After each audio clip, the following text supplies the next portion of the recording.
¿Cómo están? El año 2024 Ecuador ha sido marcado como segunda ocasión como una de las naciones más violentas de toda América Latina, con un promedio de 36 homicidios por cada 100.000 habitantes. Y Noboa estaría trazando un plan de acción de sanación en tema de seguridad con Eric Prince, el dueño de Blackwater. Esta es una etapa electoral marcada también por el medio del desarrollo de un balotaje, todo rumbo al próximo 13 de abril. ¿Por qué se dan estos escenarios? Hoy lo analizamos en el mapa. Bienvenidos.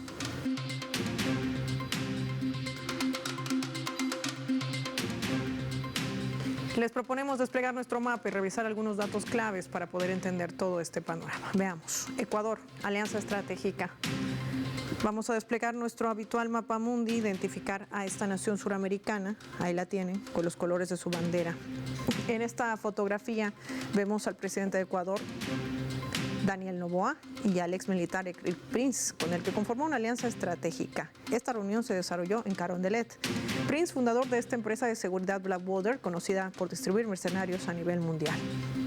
Un acuerdo, presuntamente, que buscaría enfrentar el crimen organizado en ese país y fortalecer las capacidades contra el narcotráfico y la protección de sus recursos marítimos.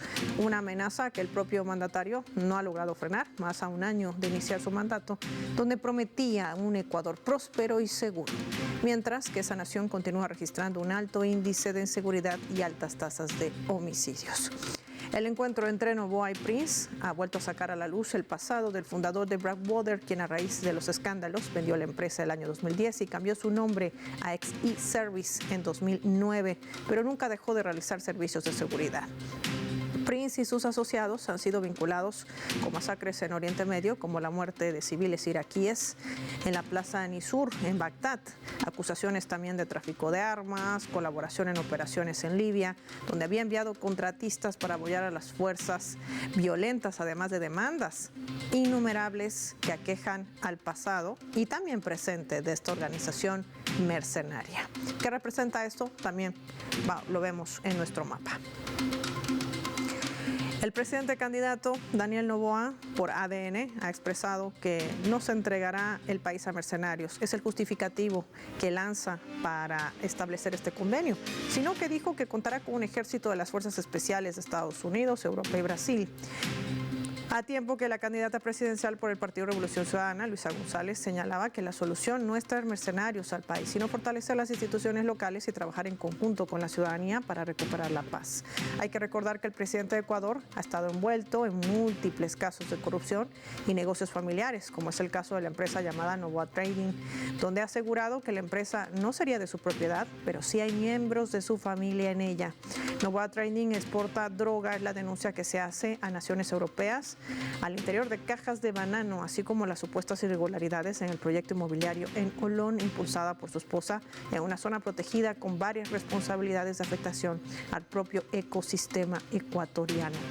¿Qué está pasando en esta nación suramericana? ¿Qué implica la presencia de mercenarios en medio de la entrega también de territorio para la instalación de bases militares en el Ecuador? Hoy lo analizamos con nuestras invitadas.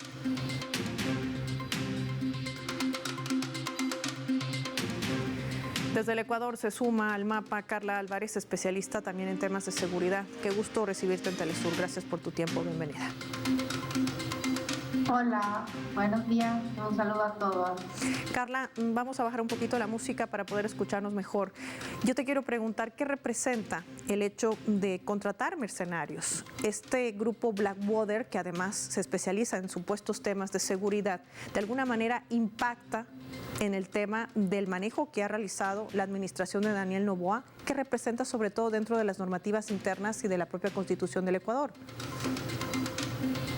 Bueno, es una intención compleja, lo menos que podemos decir es que es una intención compleja, porque el Ecuador expresamente establece que en su artículo 5 de la Constitución que somos un territorio de paz y que no se permitirá el establecimiento de bases militares extranjeras ni de instalaciones extranjeras con propósitos militares. Se prohíbe ceder bases militares nacionales a fuerzas armadas o de seguridad extranjeras. Si nosotros hacemos una lectura literal, entendemos que no podemos alojar estaciones militares de otros países en nuestro territorio, Pero si hacemos una lectura un poco más interpretativa, lo que entendemos es que estamos protegiendo la soberanía y que por tanto la operación de fuerzas militares de otros estados o fuerzas militares privadas tampoco es bienvenida según el espíritu de esta Constitución. Entonces, si el presidente invita a tener un grupo militar privado dentro de nuestro territorio, está de alguna manera destruyendo la Constitución. No en su literalidad, pero sí en su espíritu. Por otra parte, está reconociendo la incapacidad de la fuerza pública para contener los desafíos que tenemos y adicionalmente está, de alguna manera, está compartiendo la responsabilidad o está abdicando de su propia responsabilidad para trasladar esta responsabilidad hacia la contratación de servicio de un proveedor externo en un tema tan delicado como es la seguridad del país. Entonces creo que es un mensaje bastante complicado y es un mensaje también que de alguna manera muestra las dificultades del gobierno por enfrentar todos los desafíos que tenemos en la agenda de seguridad en este mismo momento. Además, Carla, que no se ha conocido dentro de este acuerdo que podría permitir la presencia de mercenarios. Es decir, estaríamos frente a un escenario de la privatización de la seguridad del Ecuador cuando no se habla de tiempos, sobre todo no se habla de cómo va a ser el despliegue de este operativo. Y tercero, quizás el más preocupante, se va a pagar a este grupo con recursos del Estado ecuatoriano en medio de la situación que aqueja a esta nación. ¿Qué decir sobre esto? Bueno, totalmente. O sea, esta es una intención de privatizar la seguridad. Es decir, hoy por hoy nosotros vemos que en el sistema internacional la cooperación de los países del primer mundo con los países del sur global está menguando, ¿no? Lo que pasó con USAID en Estados Unidos y esta reducción de la cooperación hacia toda América Latina y el mundo, bueno, ha sido una evidente declaratoria de que la cooperación en una gama amplia de temas, pues se va a reducir. Pero otras actitudes de la agenda de política exterior norteamericana nos muestran también esta reducción. En este momento de repliegue de la cooperación internacional, pues no quedaba otra opción que hacer una contratación de militares privados, de empresas de seguridad dedicadas o privadas, de empresas dedicadas al lucro, ¿no? Entonces, claro, esta era la única opción que quedaba porque no íbamos a tener un ofrecimiento de ningún país para intervenir en nuestro territorio. Pero es una opción que, como digo, es compleja porque sí pone en evidencia, pone sobre la mesa una manifiesta incapacidad del gobierno por contener los problemas de seguridad. Hoy por hoy, al día de hoy, estamos desbordados por la violencia. Tenemos el 2025 más violento que incluso que el año 2023, que fue el más violento de la historia del país. Es decir, ahora vamos a romper récords.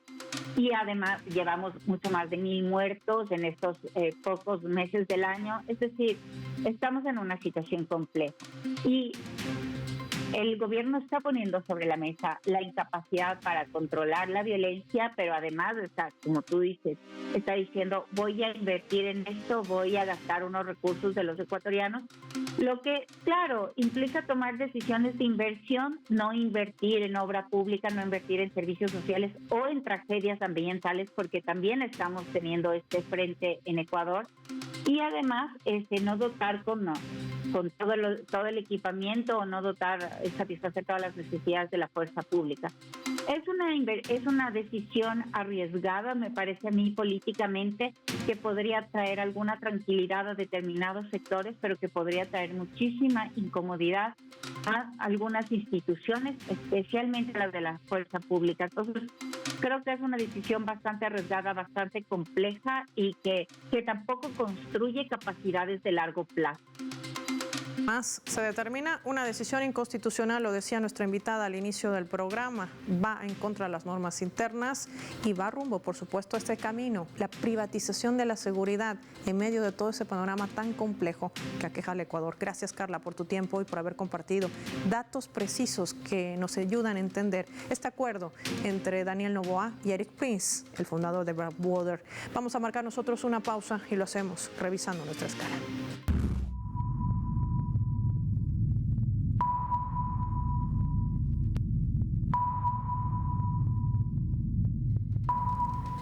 Desde el portal web de nuestra multiplataforma Telesur, a la cual invito a visitar, compartir y darle like a las historias, se está titulando de la siguiente manera: en plena ola de violencia, Ecuador supera por tercer mes seguido los 700 homicidios.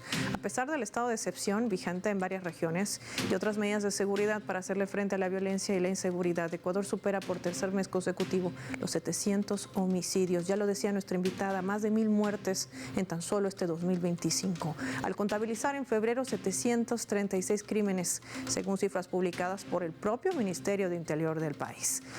Han señalado que están, sin embargo, bajo el conflicto de armado interno, el pretexto que utiliza Noboa para sacar a la calle a los militares, declarado por el Ejecutivo a inicios del 2024 para luchar contra las bandas de crimen organizado. Registró en enero 793 asesinatos y otros 710 en diciembre del año pasado. Los números de los primeros meses de esta gestión, que suman ya 1,529, superan las registradas en los mismos meses del año anterior.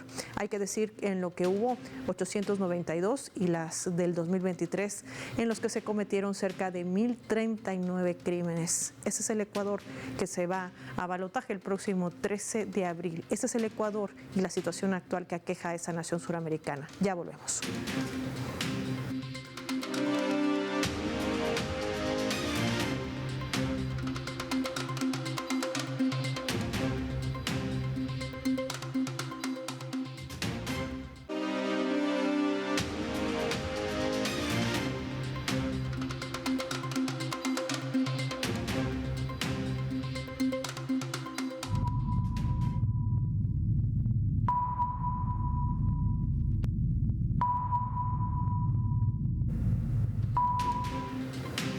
Vamos a sumar otro elemento también para el análisis a través de la fotografía. Hablamos de los candidatos a la presidencia de Ecuador, Luisa González, y el candidato presidente Daniel Noboa, que encabezaron un intenso debate previo al balotaje, que se va a realizar el 13 de abril. Ambos oponentes dejaron ver más ataques que propuestas. González, por su parte, propuso declarar zonas seguras a las escuelas, generar 2 millones de empleos para garantizar la sostenibilidad de la seguridad social, además de utilizar toda la fuerza del Estado para reprimir a los delincuentes, combatir el enriquecimiento ilícito y el lavado de activos, dijo. Fortalecer a las fuerzas del orden y cooperación internacional, todo lo contrario a lo que plantea Noboa. Por su lado, también el candidato presidente aseguró que no subirá la edad de jubilación y ofreció bonos a emprendedores para dinamizar la economía. Y en materia de seguridad, propone cooperación internacional. Este plan, con Eric Prince, por supuesto, sobre la mesa. Países como Estados Unidos, Francia, Italia, España, reformar el Código Penal, elaborar una nueva constitución y restaurar una base militar estadounidense en el territorio, parte de los planteamientos. Además, Noboa no negó los señalamientos que le hizo Luisa González sobre el tráfico millonario de combustible realizado por su hermano, las asignaciones de negocios entregados a su tía o la relación evidente de su mano derecha empresarial y presidenta de su partido político de ADN con acusaciones con el narcotráfico.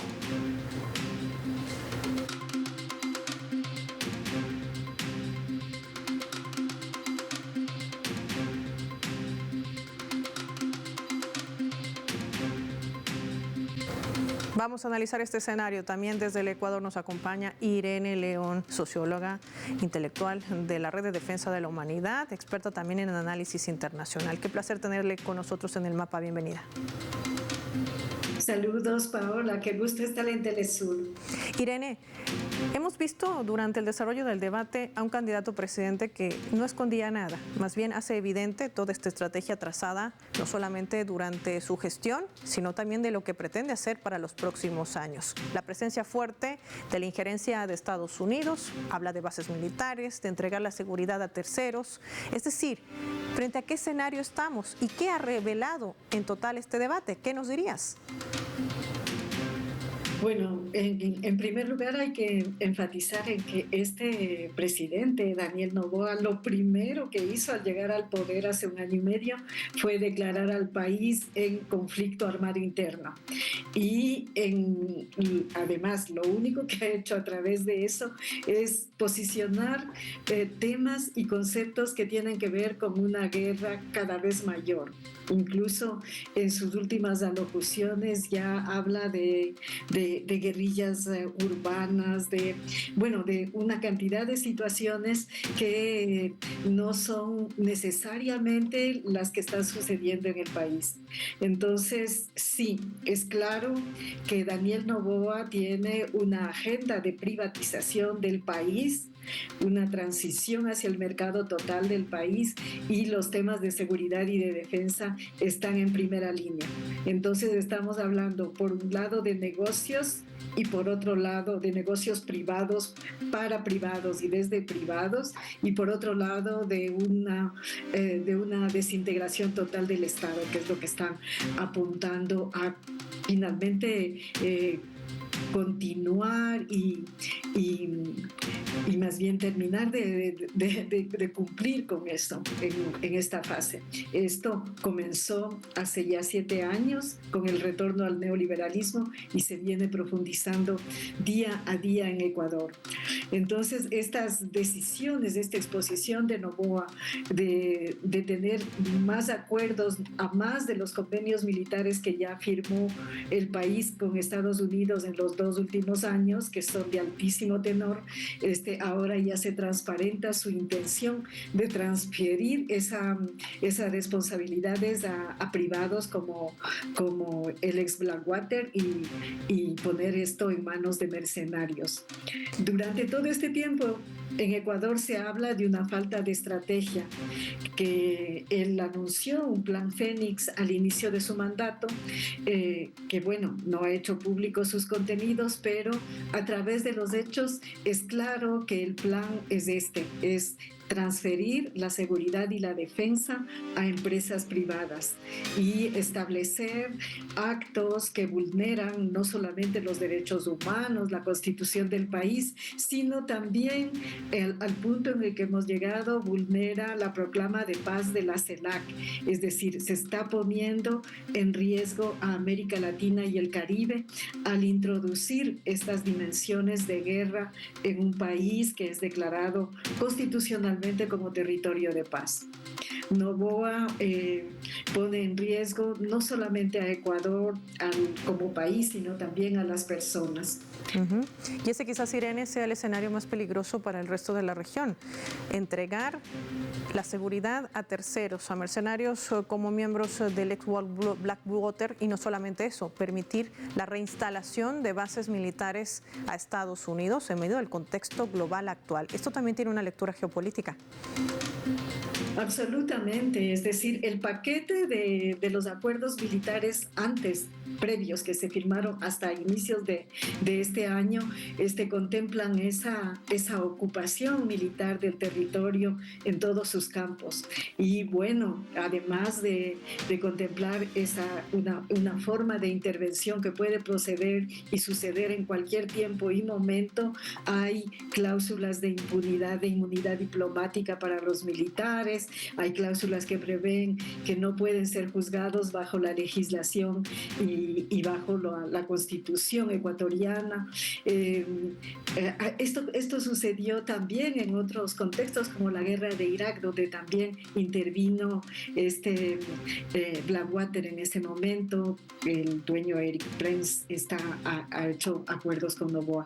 Pero entonces son acuerdos que prevén inmunidad no solo para los militares, sino también para estos contratados, que muchas veces tienen a su vez convenios con entidades, con la institucionalidad de Estados Unidos. Hemos visto desde hace 25 años, desde el inicio del neoliberalismo, como esto se ha ido expandiendo en el mundo entero, y que cada vez más, por ejemplo, en el Cuerno de África, han intervenido agentes privados en unas guerras verdaderamente mortíferas, que no responden a la legislación internacional, porque la guerra también tiene sus reglas, no es que en la guerra se puede hacer todo, es decir, estos corresponden a otro tipo de acuerdos y eso no solo vulnera, como dije, la proclama de zona de paz de América Latina y el Caribe, sino que se están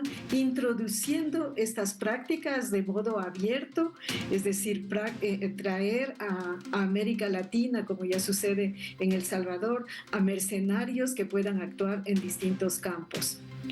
Hay unas transferencias que ya se han hecho al sector privado progresivamente y que hemos visto incluso en áreas que no se creía que iban a suceder. Por ejemplo, la seguridad de los recintos diplomáticos. Compañías parecidas a esta, a Blackwater, que inició con ese nombre, luego cambió a Académicos, Telis, en fin.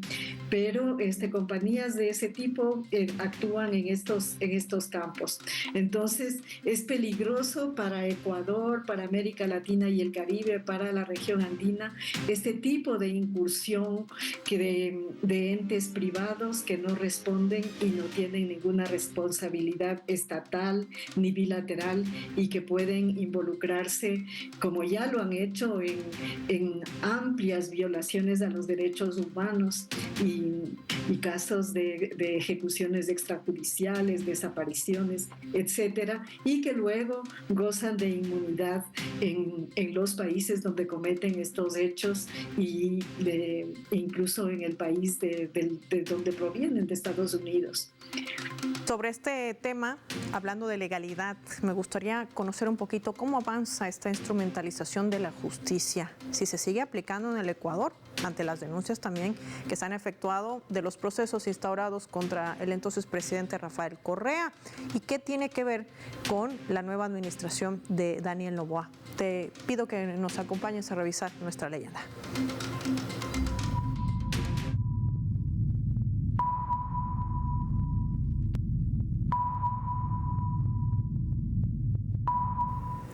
Este es un tema que sigue causando revuelo dentro de la administración de Daniel Noboa, sobre todo en la crisis política que aqueja a esa nación. Verónica Abad, la vicepresidenta del país, se pronunciaba ante la decisión del Tribunal Contencioso Electoral. Decía, suspender derechos políticos no equivale a destituir. Una sanción del Tribunal Contencioso Electoral no puede usarse como vía para remover a una vicepresidenta, y hacerlo sería un fraude constitucional, sentenciaba ella al momento de conocer la ratificación de esa sentencia. Irene, esa es la pregunta. ¿Sigue existiendo lawfare en el Ecuador? ¿Se sigue instrumentalizando la justicia a favor no solamente de quienes son opositores, sino de quienes en algún momento también fueron aliados políticos? ¿Cómo leemos este panorama dentro del manejo de la justicia en ese país? El lawfare se ha profundizado, la persecución política ha pasado a ser parte del panorama en el país. Estamos viendo que no solo hay persecución, que hay amenazas permanentes contra los actores políticos, sociales y incluso, como vemos el caso de la vicepresidenta, que es la vicepresidenta de Daniel Noboa y que ha sido perseguida también hasta el punto de haberle quitado sus derechos políticos. Entonces, yo vuelvo con el tema que estábamos tratando antes, que tiene que ver con la privatización de todo y el desmantelamiento del Estado.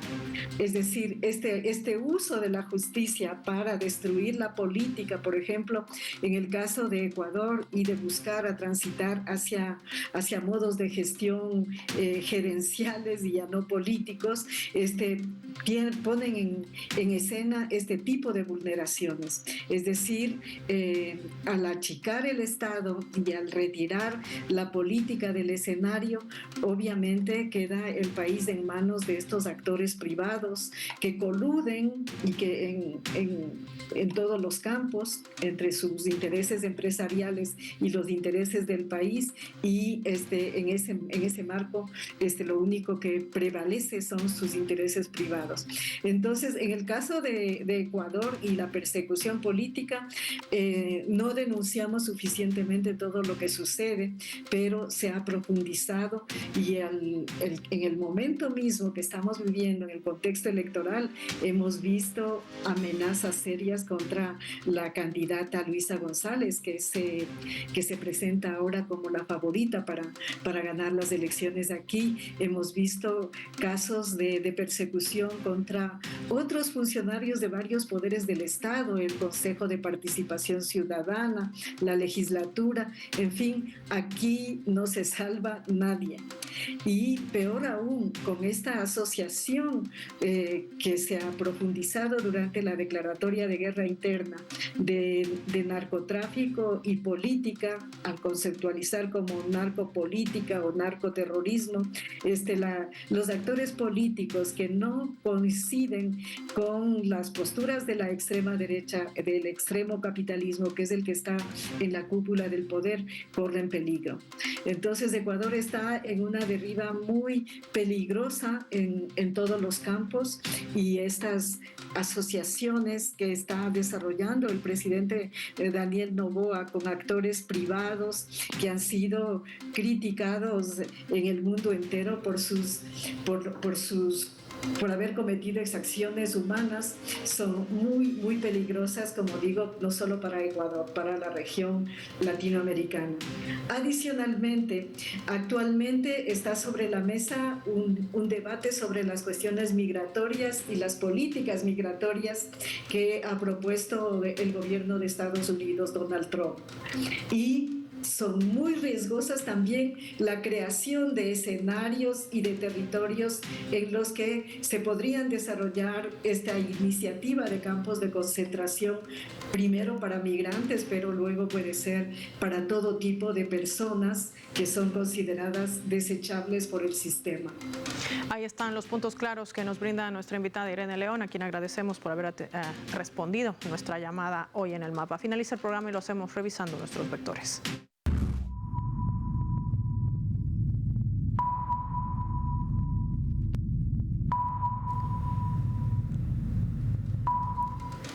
Nuestro radar en El Mapa hoy nos refleja las tres claves sobre este tema. 1. Privatización de la seguridad. Ecuador se encuentra en una fase crítica en la que las decisiones en seguridad generarán un eco durante años o décadas. Y la incorporación de agentes privados como Eric Prince es un punto de inflexión. Noboa está privatizando la seguridad, entregando la misma al mercenario del ex Blackwater. No se conocen los tiempos, costos ni misiones que asumirían, pero se harán con dineros del Estado. Lo más preocupante es la estrategia que hay detrás de su llegada y la peligrosidad que esta representa para el resto de la región, violando la proclama de la CELAC del año 2014. 2. Balotaje. Más de 16,000 votos separan de Daniel Noboa de Luisa González en la primera vuelta, pero estaría en disputa 1 millón de votos entre nulos y blancos, por lo que el cara a cara entre ambos candidatos podría tener también incidencia. Las denuncias efectuadas por la candidata Luisa González no fueron negadas por Noboa, lo que ha permitido visualizar a un candidato presidente poco preparado y absolutamente nervioso. 3. Inconstitucional. La decisión del Tribunal Contencioso Electoral en contra de la vicepresidenta de Ecuador, Verónica Abad, puede leerse como una interpretación equivocada, porque el Tribunal Contencioso Electoral no puede dejar de cumplir la propia Constitución, donde constan causales específicas para la suspensión del ejercicio de sus funciones. Estamos frente a una instrumentalización de la justicia, frente a ese enraizamiento del lawfare que se aplica para eliminar a sus contendientes, incluidos los que fueron en algún día sus aliados políticos. Soy Paola Pérez y nos vemos en una próxima edición del Mapa.